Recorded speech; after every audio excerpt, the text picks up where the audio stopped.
Bueno, ante todo, muchísimas gracias a María que nos aloja en este sitio hermoso, en esta librería soñada del barrio de las Letras, de mi querido barrio de las Letras. A Natalia y al equipo de Ampersand que hicieron posible esta combinación de viajes que permitió que mi querido Omar Rincón lo pusiera a trabajar esta tarde a conversar de periodismo. Se va a sumar después Martín Caparrós y bueno, yo soy Adriana Amado, la autora, y muy contenta de tenerlo. Queríamos hacer una presentación no del libro, sino del tema. Tanto Omar como Martín conocen muy de cerca el tema del periodismo. Y cuando yo planteé esta idea de repensar las metáforas que se asocian a la profesión, era un poco para proponer una discusión, ¿no? Para ser desafiante y decir, bueno, a ver estos clichés que están asociados, ¿no? El periodismo investigador, el periodismo cronista, la libertad de prensa, ¿no? Todas esas cuestiones. ¿Están vigentes? ¿Sirven para este tiempo?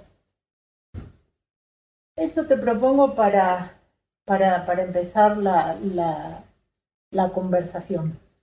Ay, ¿me tocó a mí? Sí, sí. Bueno, yo me llamo Omar Rincón, soy el menos famoso de acá. No. Al lado de Martín Caparrós, que para mí es un género periodístico en sí mismo. Yo hablo del género Caparrós. El género Caparrós es una cosa única, que es como una crónica ensayada o un ensayo acronicado. O sea, es una cosa especial y Amado, que es mi amiga, pero ella es como una pop irónica, yo diría. Es como una persona que le juega al pop, pero con ironía, o sea, que juega en el espectáculo, pero critica eso, y creo que el libro es un poco de ese tipo de cosas. Y pensando frente al tema de eso, de las metáforas del periodismo, la primera cosa que yo pensé es, hay una cosa que viene de la cumbia villera y viene del reggaetón.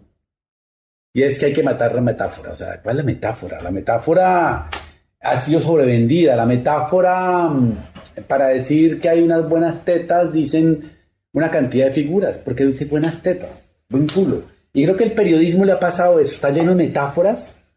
Y leyendo lo que leí de Adriana, decía, ¿cuántas metáforas del periodismo? O sea, el periodismo no tendría que olvidarse de las metáforas y dedicarse a lo que tiene que hacer, que es contar. O sea, fue como la reflexión que yo hice en primera instancia.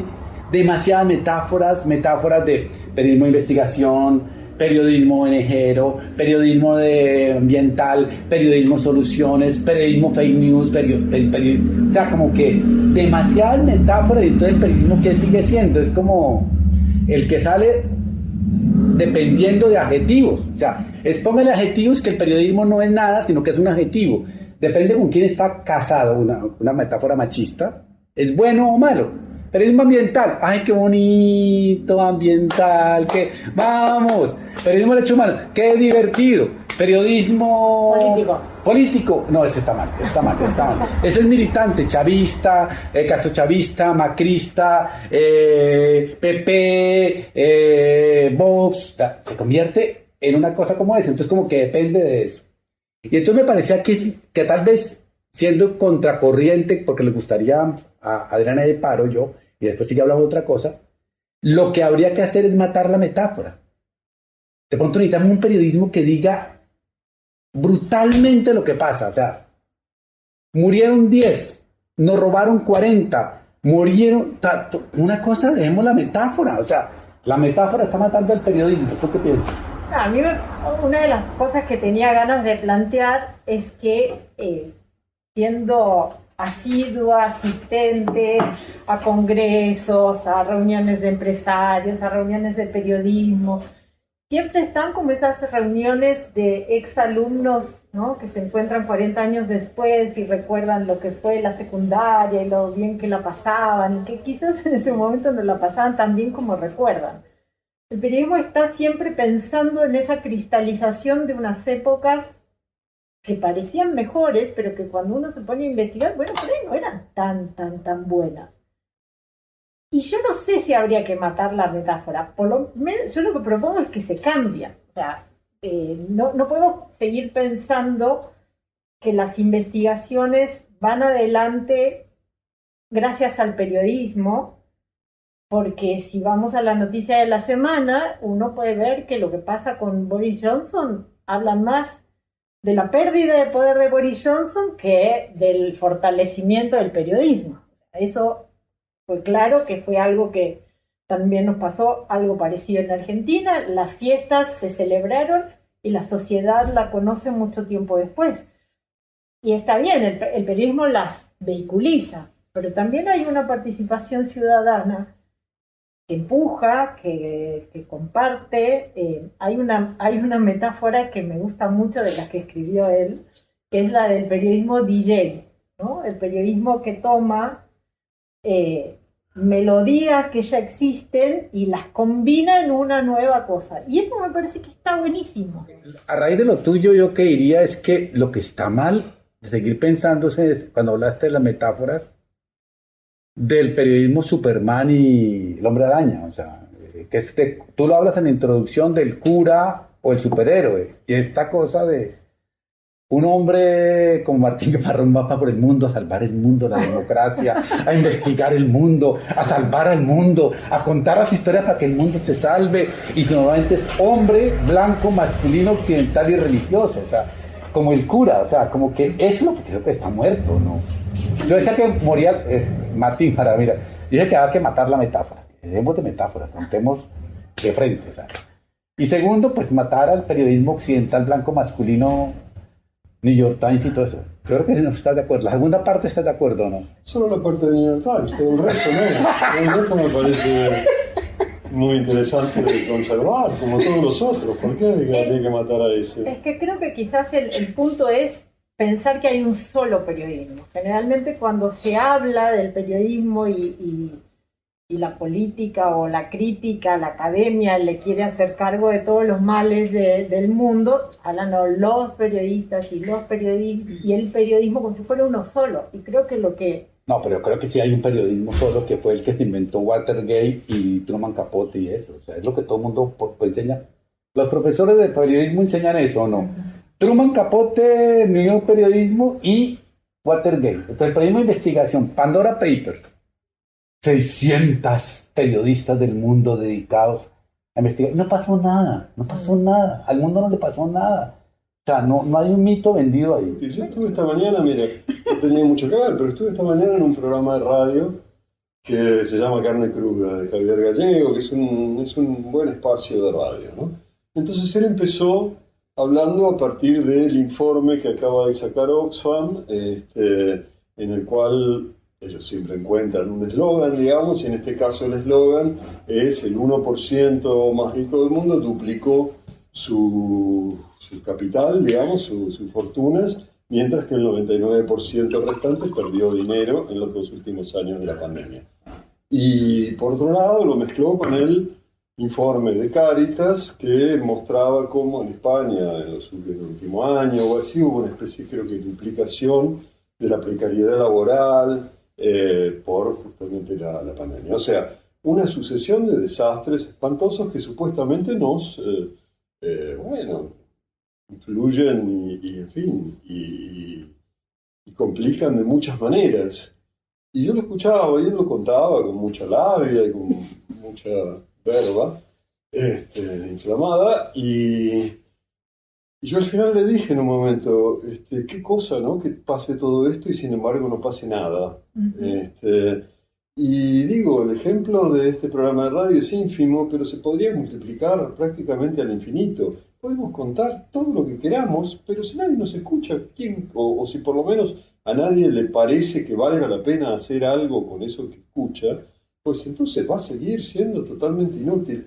Y yo creo, más allá de la caricatura, que mientras no haya un público capaz de entender las cosas, de asumir las cosas y de trabajar a partir de ellas, da un poco igual lo que hagamos. Yo hace como 2 años, casi más de 2 años, al principio, sí, 2 años, al principio de la pandemia, de casualidad, escribí un artículo todavía en ese diario innombrable, que se llamaba Contra el Público. Sí, sí, es bueno. Y que tenía que ver con eso. Yo me había tomado el trabajo de revisar las notas más leídas, las listas de notas más leídas, que no siempre hay que creerles, pero en fin, las notas que los 6 o 7 diarios más importantes de América Latina exhibían como sus artículos más leídos.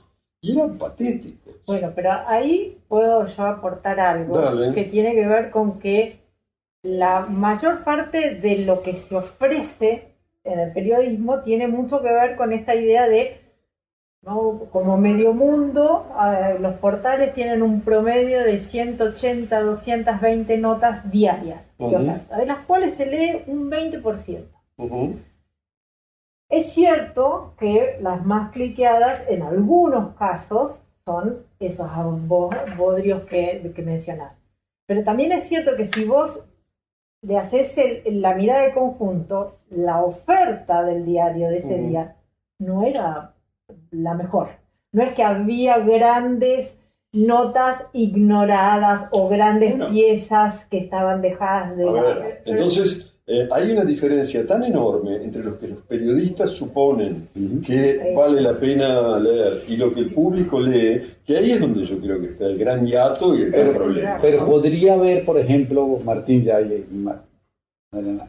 por ejemplo, si a la gente le gusta J Balvin, uno a partir de J Balvin puede hacer una historia poderosa, o no es posible a partir de J Balvin o Piqué o Shakira o Messi hacer una buena historia.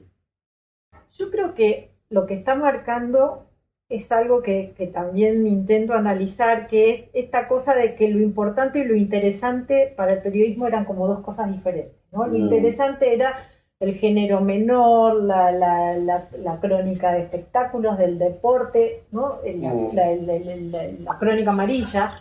Siempre fue el anzuelo por el cual el diario vendía el ejemplar, ¿no? Es el titular del asesinato. Y después estaba lo importante, que es lo que decís, ¿no? Las crónicas de la política, de la economía. Ahora, no son incompatibles lo importante y lo interesante. Y no estaría fallando, y eso se lo dejo como pregunta, en esta tarea de hacer interesante lo importante. Digo, ahí no, hay una parte del periodismo. Sí, pero yo no creo que ese sea el fallo principal, porque no creo que no hubiera notas que intentaran o que incluso consiguieran hacer interesante lo importante por momentos. No digo que sean la mayoría, ni mucho menos, pero es que era tan abrumadora la presencia de artículos sobre básicamente farándula y crímenes, ¿no? Era como que todo lo que se leía realmente era farándula y crímenes.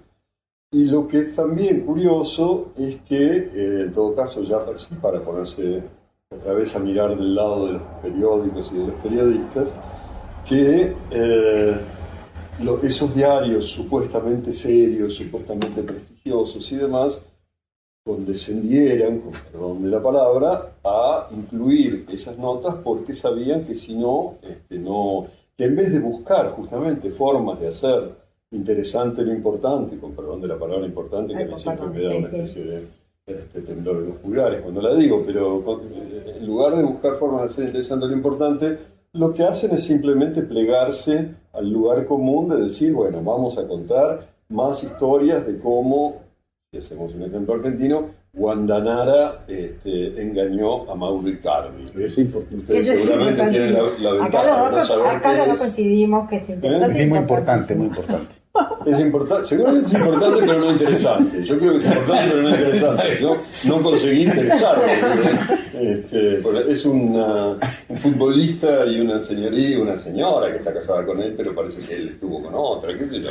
No sé, digo, no saben la cantidad de artículos que salieron en la gran prensa argentina sobre este asunto. No, perdón, en la gran prensa mundial.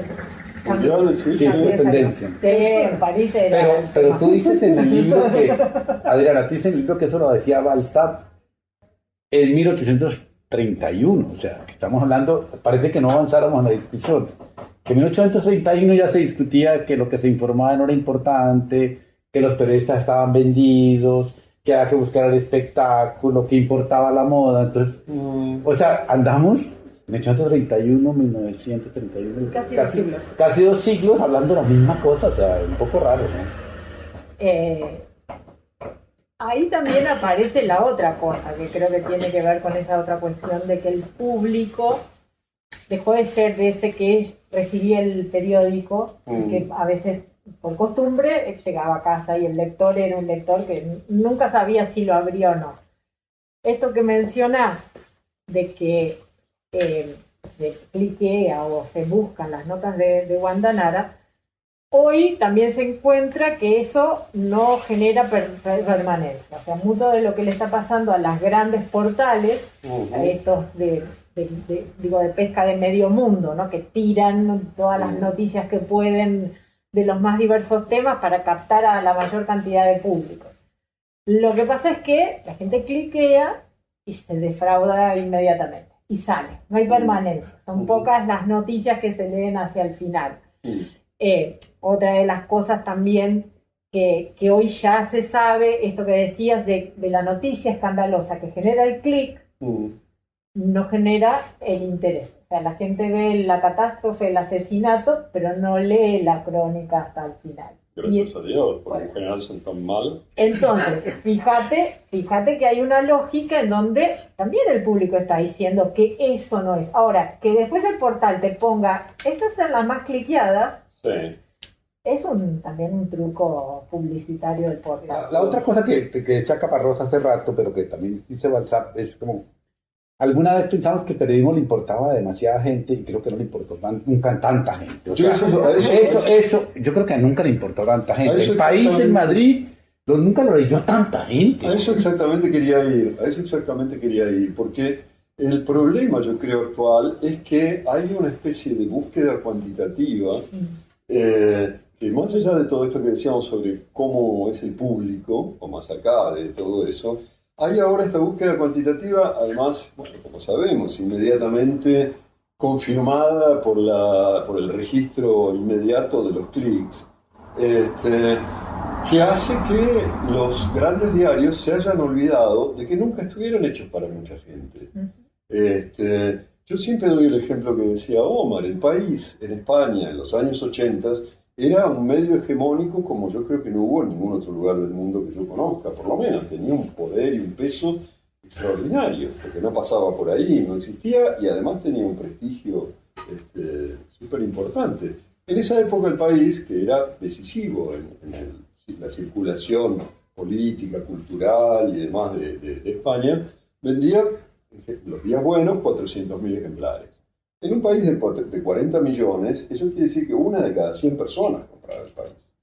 Una de cada 100 personas, quiere decir, el buen periodismo nunca fue mayoritario. Lamentablemente, ojalá lo fuera. Pero entonces el problema es que con toda esta locura del clic, los editores de los medios pierden de vista que no están trabajando para millones, que están trabajando para una minoría. Pero trabajaba para la minoría que tomaba decisiones. Claro, ese es el punto. Creo que la diferencia. Ese es el punto. Que hoy en día... Pero es el riesgo también. Pero digamos, hoy en día no trabajan para toma de decisiones. Hoy están buscando al público desesperadamente sin... No lo sé, yo creo que también acá se relaciona con algo que él dice, y yo lo veo acá en España, incluso más que en Argentina, que ya es mucho decir. Mucho de la prensa, sobre todo los temas de la política y la economía, se escriben para la élite ilustrada o la más informada, ¿no? Para la toma de decisiones. Entonces, el presidente lee una columna que no leyó nadie y toma una decisión de comprar medicamentos, vacunas, cambiar las fechas y la forma de vacunación porque los salió en el periódico. Entonces ahí se reformula un poco esa frustración tuya, ¿no? Porque hay gente que sí toma decisiones. Estás frustrado, Martín. Ya lo frustraron, Martín. Ya. Y eso también nos genera como una burbuja, ¿no? de importancia, donde quizás no la tiene tanta, no lo sé. Yo creo que hoy en día el periodismo se mueve como entre tres periodismos. El periodismo caniche, que gana premios, el periodismo mascota, que es el que hace la mayoría, Y hacia un tercero que es el que es bien visto, que es el periodismo ONGero. Estamos a favor del medio ambiente, de los derechos humanos, como tres perros. Del género. O sea, como periodismo ONGero. Entonces, digamos que también, porque también creo que tenemos que hacer un poco de autocrítica de nosotros mismos, porque le echamos la culpa a la gente, pero el periodismo que hacemos es malo, feo. ¿O no? A mí me parece que por eso la pregunta es, siempre le proyectamos, ¿no?, a la limitación, al poder Sí. que no deja investigar, a la gente que no nos lee, y pensaba en también qué tampoco se transformó el periodismo, ¿no? Porque hablando de los apellidos que usa, hay que hacer una autocrítica en la academia, ¿no? Que siempre la currícula del periodismo se organizó por la herramienta, ¿no? El periodismo radial, el periodismo audiovisual, ahora el periodismo digital. Pero más allá del soporte o la herramienta tecnológica, se supone que el periodismo comparte algunas cosas como básicas. Ujú. ¿Cómo salir de ese fetichismo tecnológico Bien. y pensar en, ¿no?, qué es lo que debería enseñarse en las escuelas de periodismo? ¿O debería haber escuelas de periodismo? No, pero es que yo creo que ahí mencionas un problema que es gravísimo, y es que yo fui profesor, aquí reconozco, 20 años en la Facultad de Comunicación y Periodismo, y que reconozco que fue un fracasado, o sea, fracasamos, o sea que estamos enseñando mal el periodismo, no hemos aprendido a enseñar el periodismo, no sabemos enseñar. A Martín lo hemos invitado a donde estudió trabajo a que dicte algo, y es imposible, como que no sabemos dictar. O sea, como que eso realmente es un fracaso, pero los académicos no nos hacemos autocrítica que estamos enseñando mal. Y pongo un ejemplo re elemental. Criticamos todos los noticieros de televisión, decimos que es una porquería, que es una mierda, que es lo peor que se hizo, que así no se hace. Examen final, hacer un noticiero de televisión como el de Televisión Española, pero no dijimos todo el semestre que era malo. O sea, es una contradicción, y creo que la formación antes tenía una ventajota que le pasó a Martín, le benefició, y era que la sala de redacción formaba.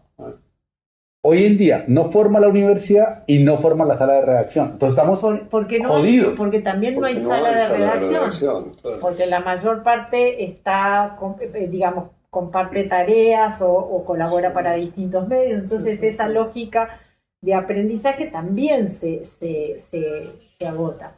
Yo me formé, digamos, si es que alguna vez me formé como periodista, con el viejo sistema medieval del aprendiz, digamos.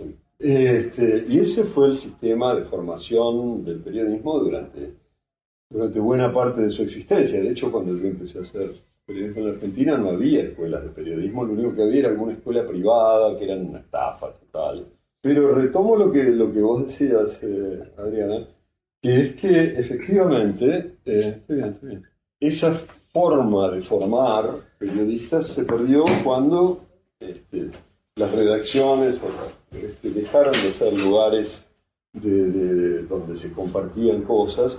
Es un proceso largo, pero que ahora está totalmente completado, y donde sobre todo cuando, prepandemia incluso, cuando quedaban redacciones donde había gente, donde había interacciones y demás, lo que sí pasaba sin duda era que esa forma de transmisión medieval de la profesión ya no existe. Y por otro lado, yo creo que las escuelas lo transmiten mal, porque no hay mucho que enseñar en el periodismo, no hay nada que enseñar. Bueno, pero además ahí se agrega otra cuestión, que es que sí, la transformación tecnológica invierte también el rol del aprendiz, porque en muchos casos hoy son los jóvenes los que tienen esas herramientas tecnológicas o esa lectura de lo que es la novedad, de lo que es la interacción con la gente, que los mayores no tienen. Y acá me encuentro con algo que es que entra un joven a la universidad o entra un joven a una redacción,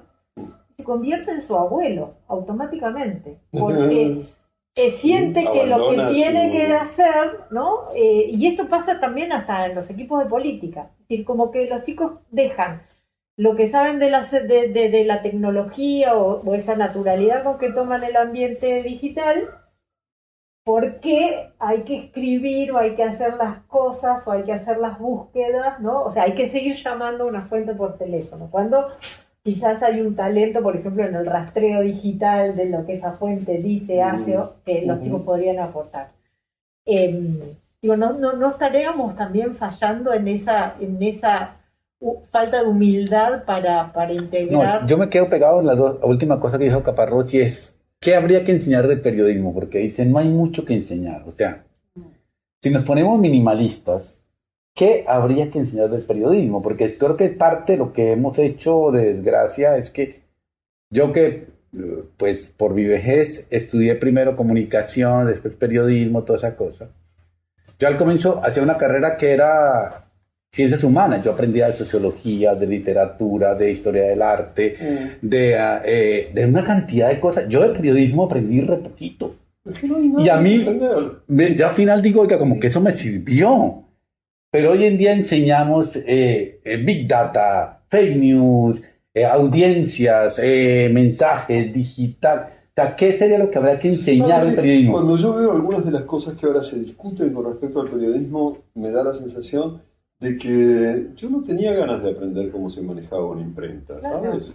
No quiero saber cómo se maneja una imprenta. Yo lo que quiero es escribir algo bueno y después que haya alguien que lo lleve a la imprenta y que lo ponga ahí en las rotativas y lo imprima. Yo no quiero saber cómo se imprime. En muchos casos la carrera está hecha de cosas que no tienen que ver con el ejercicio de la profesión, que creo que tiene que ver mucho más con lo que tú decías, Omar, con aprender cosas sobre el mundo, cosas que no te tienen por qué enseñar en la facultad. Cosas que se leen, se miran, se averiguan, se viven. El periodista nos enseñaron que tiene que mirar la actualidad, encontrar historias de interés para la gente, no sé, y creo que la mirada, porque yo por una cosa que reconozco en Caparrós, en su periodismo, América Latina tiene una mirada, España América tiene una mirada propia de Caparrós, no sé si estamos de acuerdo o no, pero le ofrece una mirada a la gente, en la crónica le ofrece una mirada a la gente.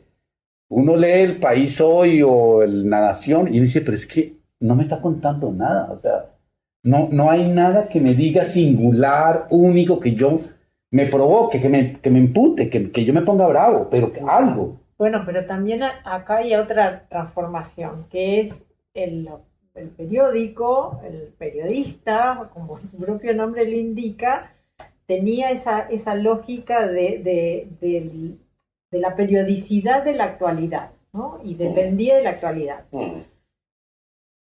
¿La actualidad dónde está ahora? O sea, eso es de Google. O de las redes o del Twitter. Sí. Entonces, ¿cuál sería el nuevo rol o el rol que le convendría más a un periodista cuando la actualidad, cuando la toma, ya la toma vieja porque la toma prestada de, los líderes, y lo sabemos, ¿no? Los Trump, Nosotros tenemos un amigo que dice que no hay actualidad. Pere Ortiz dice que no hay actualidad, que eso no existe y que hay que hacer, no sé, yo no tengo ni idea bien todavía qué es lo que hay que hacer, pero que no hay actualidad, que eso ya no existe. Bueno, y ahí como, digamos, una profesión que siempre se definió por lo temporal, ¿qué cuenta? Cuenta dos tipos de cosas, me parece. Cuenta historias más trabajadas de muchas maneras. No tiene por qué eso ser un texto largo con no sé qué, sino contar historias que en la actualidad le pasan por el costado y piensa, analiza, quiero decir, usa el hecho de que tiene más información y más herramientas que la mayoría de los tuiteros para poder hacer sentido con aquello que sucede de una manera confusa y precipitada. Me parece que esos son los dos caminos, contar buenas historias, pensar buenos análisis, incluso eso puede ser un solo camino. Me parece que ha sido una profesión muy golpeada por estas transformaciones, por la precarización, por un montón de circunstancias, y sobre todo porque la política la pone, ¿no?, como su principal objetivo, en el sentido de esta letanía de siempre el problema es que las noticias mienten, o que no han contado bien las cosas, o que no, si hay antivacunas es porque alguien, no, porque Djokovic le dieron demasiado protagonismo. O sea, siempre hay como... No, yo creo que fue buenísimo. Pero por fin aprendimos de qué van las vacunas. Está bien. que, a ver, deja un mensaje positivo No, de cierre. no, simplemente digo que yo hay una cosa y es que habla de muchas metáforas de periodismo y verdad por ejemplo, me encantó cuando jugaba con los títulos, de verdad que cuando uno dice el país, se supone que es una metáfora que cuenta el país llamado España. The New York Times cuenta entonces cuál es la nueva noticia que cada día, el tiempo en Colombia. O sea, cómo hay metáforas desde el título del medio, pero también el periodismo está lleno de metáforas que creo que, por eso yo decía que hay que matar la metáfora porque es como si el periodismo no se pudiera defender solo. Toca el periodismo ambiental, el periodismo deportivo, el periodismo cultural, como que tenemos que defendernos solos. Pero hay una en la que no estoy de acuerdo, estoy estando de acuerdo, ya habla del periodismo mutante. Y al hablar del periodismo mutante, en que estamos en un virus, el virus muta, entonces que el periodismo es como un virus, como un COVID que muta, ya vamos en el periodismo Omicron, mejor dicho, o sea, como que ya llegamos a eso, entonces como que va mutando. Y yo le he usado la metáfora del periodismo mutante para otra cosa, y es que ella, ¿cómo te llamas? Adriana Amado hace el periodismo mutante para decir que es un virus que va mutando y que va transformándose y que el periodismo sería como un virus que va mutando. No como un virus, como los Ay, pero déjalo un virus, a mí me gustaba virus. Bueno. No, me parecía más bonito que fuera un virus. O sea, está bien que va mutando, que necesita una vacuna nueva. Imagínate que el periodismo necesitara vacuna nueva cada vez, sería buenísimo. Bueno, pero lo que digo es que para mí, y en eso, hablando con Martín, es que para mí el periodismo es un artefacto narrativo y que lo que debemos ser eran narradores mutantes, o sea, que seamos capaces de encontrarle la forma a contar la historia, o sea, que no le impongamos la crónica de la realidad, ni la noticia, ni el click, ni el video, el youtuber, no le impongamos a la realidad, sino que el periodista es un narrador. Si tú eres evangélico, tú plus conferta y yo negacionista, no me importa. Lo que me importa es que usted me cuente una puta historia bien contada y que tu cabeza sea narrativamente mutante, que sea capaz de descubrir la forma que tiene la historia para contar. Con respecto a las mutaciones que tú, a las que tú referías, a las que los dos referían, creo que, y hablábamos un poco de eso, creo que la mutación más notoria que yo veo en este momento en el periodismo es el paso del individuo al grupo.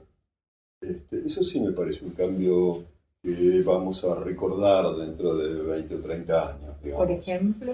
Porque justamente ya no hay, o ya no, hay por supuesto que hay, pero cada vez hay, cada vez tiene más auge periodismo que ya no es radial o televisivo o escrito o tururú, sino que es una combinación de todo eso. En ese premio, que era un premio de cierto prestigio y demás, que se daba hasta hace 2 años en Medellín, a mí me llamaba la atención porque era una ceremonia bastante rimbombante, en un lugar muy bonito, lleno de plantas y flores, tropical, así, según las viejas, los viejos clichés.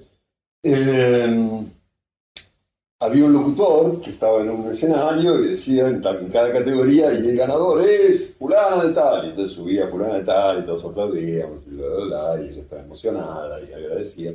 Y desde hace 2 o 3 años, los últimos 2 o 3 años que se hizo, cada vez que el ganador decía, que el locutor decía, el ganador es, daba un nombre o unos nombres que hacían que 15 personas subieran al estrado. Quiero decir, el 90% de los trabajos premiados en ese evento, que es como un poco el más prestigioso en América Latina, eran trabajos de grupo. Y eran trabajos de grupo porque para hacer ese tipo de trabajo, digamos, que implica video, texto, hipervínculos, infografías, esto, lo otro, y lo demás allá, se necesitaba gente que tuviera habilidades distintas, ¿no? Y que pudiera coordinarse, cosa que además ahora es posible en términos de comunicación inmediata, y hace 10 años hubiera sido un caos.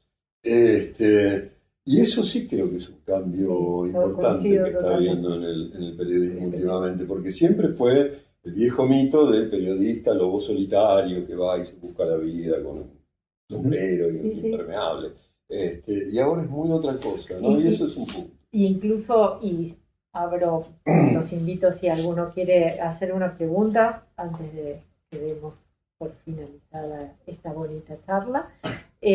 también pasa de que hay mucho de ese trabajo colectivo que se publica simultáneamente en muchos medios a la vez. Entonces también esa lógica de esta es una investigación de tal, ya no tanto, ¿no? Porque justamente la colaboración cruzada hace que, bueno, vos haces esto, yo hago lo otro y lo publicamos los dos, ¿no? Con lo cual, hay un poco la mutación ante la autoría, ¿viste? Que va cambiando. Sí, pero también por otro lado, hay una figura que dice Marcelo, el de diario.ar ahora, Marcelo Franco, que dice que eso se entiende muy bien en argentino, que ellos no hacen periodismo, sino hacen jornalismo. Periodismo del yo. Jornalismo. ¿Quién dice eso? Marcelo Franco. No, pero ¿quién lo hace? Los argentinos. ¿En general? Bueno, pero nosotros sabemos con jornalismo. Claro, todos hacemos. Eso dice. Entonces, pero lo que me parece interesante es que en redes digitales triunfa el jornalismo. Es un yo. Es la apología de un tipo que tiene seguidores. Y entonces, no sé, por poner el ejemplo, este muchacho, ¿cómo se llama el de fútbol, el que hizo ahora las campanadas y todo? Ibai Llanos. Exacto. No te metas con él. Por ejemplo, ¿ves? Es el yo, y está la Pedrosa, y está no sé quién, y está todo, o sea, Pedroches, que verán. Y está todo esto, y son los yos los que mandan, o sea, en términos de rating, de clic, de digital, de todo ese tipo de cosas. Pero también tienen un sentido de comunidad que no tenía. O sea, es un yo que tiene comunidad, pero no es una comunidad que produce. Te digo, porque yo estoy de acuerdo con Caparrós que sí, el periodismo colaborativo, colectivo, sí es una mutación del periodismo que a nosotros nos gusta. Pero el periodismo que triunfa, ese gana premios, pero el que triunfa en términos de clic, de rating, de notoriedad, es el de yo, no el jornalismo. Y coincido con lo que decías de la mirada. O sea, es la mirada Ibai Llanos la que triunfa en las entrevistas en directo que él hace a los jugadores. Porque se convirtió en el entrevistador de los jugadores. Porque les hace preguntas que están mucho más cercanas a la comunidad, porque las tiene, porque tiene esa interacción. Totalmente. Ella defiende a ese muchacho. No defiendo. Sí, porque pregunta boludeces, sí. Es lo que preguntaría, es lo que le preguntaría yo. No creo. No creo. No, me quedé pensando, me parecía interesante si se puede constituir una mirada no individual, ¿no? ¿Cómo es el proceso por el cual se constituye una mirada no individual? Bueno, de un grupo de gente que trabaja juntas. Y eso no sé cómo funciona. Yo creo que hay iniciativas de, por ejemplo, Pro Da Vinci de Venezuela, que manejan muy bien ese tema colectivo y que además ha sido una forma de luchar contra la presión del poder, ¿no? Porque cuando las notas son muchos, también es más difícil decir fulano miente o fulano está, ¿no? La mirada colectiva no tiene más que ver con la militancia, periodismo feminista, ambientalista, ONG. No necesariamente. Hay cosas muy interesantes. A mí me pasó también el año pasado en el premio Roche, que todos que los trabajos ganadores, que eran verdaderamente muy buenos, eran de 7, 8 personas, mínimo. ¿Alguna pregunta? ¿Comentario o denuesto? Si no, pues, si quieren, no dijimos nada. Si quieren ver las metáforas, lean el libro. O sea, esa es la única cosa real. Si quieren ver las metáforas, nosotros no dijimos nada. O sea. Y yo justamente hablo de la ética gamer, que es algo que es un poco lo que a mí me llama la atención de personajes como Ibai Llanos y otros, que ellos la tienen integrada, ¿no? Esta idea de nos juntamos para hacer algo. No necesariamente él es el que tiene el canal, pero no necesariamente es el que hace, el que protagoniza los mejores streamings, ¿no? Es decir, a veces son los streaming, las mejores transmisiones, a veces es, no sé, es el Kun Agüero, a veces es el Dybala, que es el que captura la atención y el muchacho, como vos decís, pregunta sus tonterías.